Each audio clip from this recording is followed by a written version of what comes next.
মা, আপনি যদি একটু অনুমতি দেন তাহলে আমি একটু বাপের বাড়ি যেতাম। বাপের বাড়ি?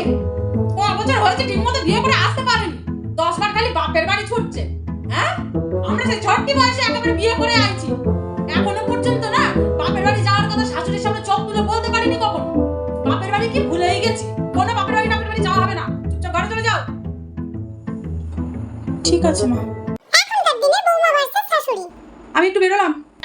কোথায় যাচ্ছ বৌমা? আমি কোথায় যাচ্ছি সেই কৈফিয়ত আপনাকে কেন দেবো? না না বৌমা, আমি এমনি জিজ্ঞাসা করছিলাম। এমনি হোক বা অমনি, জিজ্ঞাসা কেন করবে? বিয়েটা তো আর আমি আপনাকে করিনি যে আপনাকে কৈফিয়ত দেবো, আপনার ছেলেকে বিয়ে করেছি। তো এত কিছু প্রশ্ন করে না আমার মাথাটা একদম খারাপ করবে না বেরোনোর টাইমে, ঠিক আছে? নিজের চরকায় নিজে তেল ঢালুন। কে কোথায় যাচ্ছে, কি করছে না করছে, এত কিছু জানার আপনার কোনো দরকার নেই। এরকম রাগ করো না বৌমা, তুমি ঠান্ডা মাথায় যাও।